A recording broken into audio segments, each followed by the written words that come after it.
நீ இப்போ இறுதி நாட்களை நெருங்கும் போது பயத்தில் துடிக்கிறாய், என்ன செய்வது என்று அறியாமல் அலைகிறாய். ஐயோ ஐயோ, இறுதி நாள் நெருங்குதே, நான் என்ன செய்வேன் என்ன செய்வேன் என்ன செய்வேன் அலைகிறேன். ஆனால் இறைவன் ஒரு மிகப்பெரிய உண்மையை இங்கே நமக்காக உரைத்திருக்கிறான். அந்த உண்மையை எவன் உணர்ந்து கொண்டாலும் இந்த பதற்றம் தேவையில்லை, இந்த பயம் தேவையில்லை. நாளையே அடுத்த நொடியே எனக்கு மரணம் வந்தாலும் நான் சந்திக்க தயாராக இருக்கிறேன் என்று தைரியமாக இருப்பான். அந்த உண்மை உனக்கு தெரியாததால் நீ பிதற்றிக் கொண்டு திரிகிறாய் அப்படின்னு சொன்னார் சுகமுனிவர். பரீட்சித் மன்னர் கேட்கிறார், ஐயா ஐயா, இதைத்தாயா நான் எதிர்பார்க்கிறேன். This is what I want. எனக்கு இதாயா வேணும். என்னையா அது? என்ன என்ன என்ன அந்த இறைவன் என்னையா சொல்லியிருக்கிறாரு? அப்போ சுகமுனிவர் சொல்கிறார், எவன் ஒருவன் எவள் ஒருத்தி தன்னுடைய இளமை காலம் முதல் நான் வழங்கிய கைகால்கள் எல்லாம் நன்றாக இருக்கும் நிலையிலும், நான் வழங்கியிருக்கிற கண்ணும் காதும் வாயும் செவியும் நன்றாக இருக்கிற நேரத்திலே என்னையே நினைந்து கொண்டிருக்கிறானோ, எனது நாமத்தையே ஜெபித்துக் கொண்டிருக்கிறானோ, என்னுடைய திருவடிகளுக்கே சேவைகள் செய்து கொண்டிருக்கிறானோ, நல்லா புரிஞ்சுக்கணும். திருப்பி ஒரு வாட்டி சொல்றேன், எவன் ஒருவன் தன்னுடைய இளமை காலம் தொட்டு, அவன் நன்றாக இருக்கிறப்போ, வயசாகி கைகால் முடங்கின பொருள் இல்லை, நன்றாக இருக்கும்போது 2 கால்களும் வேலை செய்கிறது, 2 கைகளும் வேலை செய்கிறது, 2 கண்களிலும் பார்வை இருக்கிறது, 2 செவிகளிலும் கேட்கிறது, வாய் நன்றாக பேசுகிறது.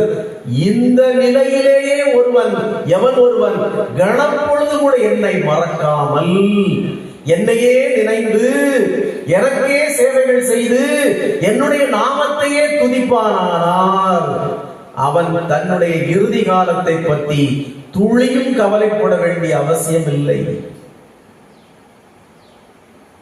அந்த காலத்தை நான் பார்த்துக் கொள்வேன். நீ ஏன் பயப்படுற? நீ கட்டிலே முடங்கினாலும், கைகால்கள் இழுத்து கிடந்தாலும், வாய் பேச முடியாத நிலையில் இருந்தாலும், செவிகள் கேட்காத நிலையில் இருந்தாலும், கண்கள் பார்வை பறிபோய் விட்டாலும் நீ பயப்பட வேண்டிய அவசியம் இல்லை. அந்த குருட்டு கண்ணுக்குள்ளும் நான் உனக்கு காட்சி அளிப்பேன், அந்த செவிட்டு காதுக்குள்ளும் எனது நாமத்தை நானே உனக்கு உரைப்பேன், இந்த கை கால்களுக்குள் உயிராய் நானே இருப்பேன் என்று இறைவன் சொல்கிறார். இப்ப தெரியுதா நான் ஏன் கிடந்து விட தலையால அடிச்சுக்கிறேன்னு? இந்த வாய்ப்பை விடாதீங்க, இந்த வாய்ப்பை விடாதீங்க. நான் ஏதோ அங்க போய் அதை செய்யறேன், இங்க போய் இதை செய்யறேன், 10 காசு பிரயோஜனம் இல்லை. இப்ப தெரியுதா வேதம் என்ன சொல்கிறதுன்னு? நாம் நன்றாக இருக்கும் போதே இறைவனை எப்போது நினைத்திருக்க பழகிவிட்டால் இறுதி நாட்களிலே என்ன நடந்தாலும் உனக்கு பிரச்சனை இல்லை, அவர் பார்த்துருவார். இந்த கதையை நான் எதுக்கு இப்ப சொல்றேன் தெரியுமா? இதை எப்ப எனக்கு பகவான் உணர்த்தினார் தெரியுமா? நானும் ஒரு பகவானுடைய பரம பக்தரும் அடிக்கடி சந்திப்பதும், சந்திக்கும் போது பகவானை பற்றி அவரும் பேசுவார், நானும் பேசுவோம். அவரும் கொஞ்ச நேரம் அழுவார், நானும் கொஞ்ச நேரம் அழுவேன். எங்களுக்குள்ள பரஸ்பரம் இந்த சந்திப்பு அடிக்கடி நிகழும். அப்போது ஒரு நாள் அந்த பக்தர் சொன்னார், ஐயா சிவகுமார் ஐயா, எல்லாம் சரிதான் ஐயா, நம்ம இவ்வளவு சேவைகள் செய்யறோம், பகவான் நாமத்தை பாடுறோம், நான் வேற பகவான் நேரடியா பார்த்திருக்கிறேன். ஆனாலும் இறுதி நாட்களிலே உயிர் பிரியும் தருவாயிலே அவருடைய நாமத்தை உச்சரிக்கிற பாக்கியம் எனக்கு இருக்கணுமே, கிடைக்கணுமே. கண்கள் மூடும் தருவாயில் அவருடைய திருவடிகளை பார்க்கிற பாக்கியம் எனக்கு கிடைக்கணுமே. அந்த இறுதி நாட்களில் எனக்கு இந்த பாக்கியம் கிடைக்காவிட்டால் எவ்வளவு பெரிய நான் ஒரு துர்பாக்கியசாலி ஆகிவிடுவேன். என்னுடைய உடம்பிலிருந்து உயிர் பிரியும் தருவாயில், என்னுடைய உடம்பிலிருந்து செவி கடைசி ஒலியை கேட்பதை நிறுத்தும் தருவாயில், கடைசி பார்வையை எனது கண் பார்த்து மூடும் தருவாயில் எனக்கு நிகழ்வுமே. அந்த பாக்கியம் எனக்கு வேணுமே, அந்த பாக்கியம் எனக்கு வேணுமே, கிடைக்காத நான் என்ன செய்வேன்? அப்படி என்று அந்த பக்தர் என்னிடம் சொல்லுவார். அப்போ அவரே சொல்லுவாரு, பலரும் அப்பதானங்க பார்த்துக்கலாங்க, என்னங்க இப்ப நல்லதானங்க இருக்கிறோம், இப்ப கூட 10 புரோட்டா சாப்பிடுவேன், நாளை காலையில கிளியரா சமைச்சது.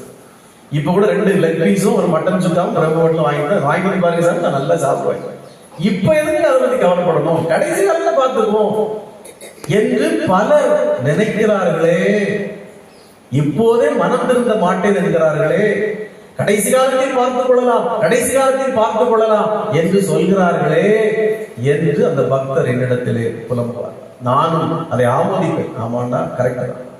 இப்போதே இந்த விழிப்புணர்வு இல்லாவிட்டால் இறுதி காலத்தில் நமக்கு அந்த வாய்ப்பு கிடைக்குமா?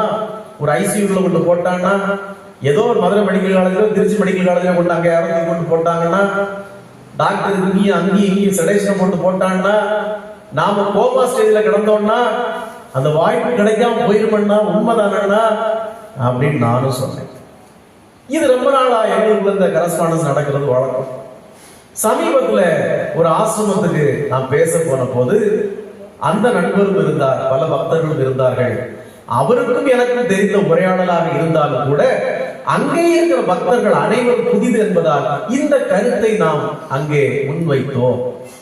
வைக்கப்போ சொன்னேன், அவர் அந்த அண்ணன் சொல்லுவாரு, நாங்க இப்படி பேசிட்டு இருப்போம்னு சொன்னேன். பேசி முடித்த பிறகு அவர் ஒரு தவறுதலான புரிதலுக்கு வந்து விட்டார். அந்த அண்ணன் இருக்காரு, தவறா புரிஞ்சுக்கிட்டார். ஏங்க நீங்க பாட்டுக்கு வயசானவரும் பாத்துக்கலாம் நான் சொன்னேன்னு சொல்லிட்டீங்க, இங்க இருக்கிறவங்க எல்லாம் ஏன்ட்ட கேட்கறாங்க, நீங்க ஏங்க இப்படி சொன்னீங்க, வயசானவரும் பாத்துக்கலாம் நீங்க எதுக்கு அவர்கிட்ட போய் சொன்னீங்கன்னு எல்லாரும் கேட்கிறாங்க அப்படின்ட்டாங்க.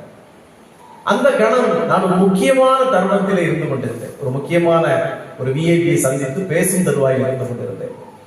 ஆனாலும் இவர் சொன்னது என்னுடைய காது வழியாக உள்ளே புகுந்து என்னுடைய இருதயத்தை துளைத்து என்னுடைய உடல் முழுக்க பரவி என் மூளைக்கு சென்று அந்த விஐபியிடம் நான் பேசிக் கொண்டிருந்தாலும் இந்த சிந்தனை எனக்குள்ளே ஓடிக்கொண்டே இருந்தது. தவறுதலாக பேசிவிட்டோமா, நான் சரியாதானே பேசுறேன், இவங்க தானே கவனிக்கல, அவரு சொன்னாரு அப்படின்னு சொல்லி நான் கடைசி சரியாதானே முடிச்சேன்.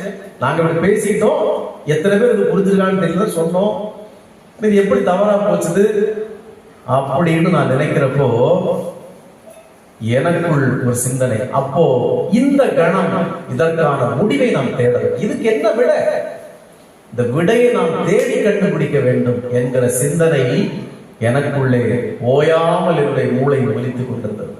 நான் சத்தியமா சொல்றேன், நீங்கள் எல்லாம் வல்ல ஏக பரம்பொருள் பகவான் யோகி ராம் சுரத்குமார் நீங்கள் சரணாகதி அடைந்து விட்டீர்களானால், எல்லா காரியங்களையும் அவருடைய திருவடிகளிலே நீங்கள் சமர்ப்பித்து விட்டீர்களானால், நீங்க பாகவதம் படிக்க வேண்டியதில்லை, வேதமும் படிக்க வேண்டியதில்லை, புராணமும் படிக்க வேண்டியதில்லை, அவரே உங்கள் மூளைக்குள் இதை சொல்வார். சத்தியமா இது நடந்தது 2 நாளைக்கு முன்னாடி தான்.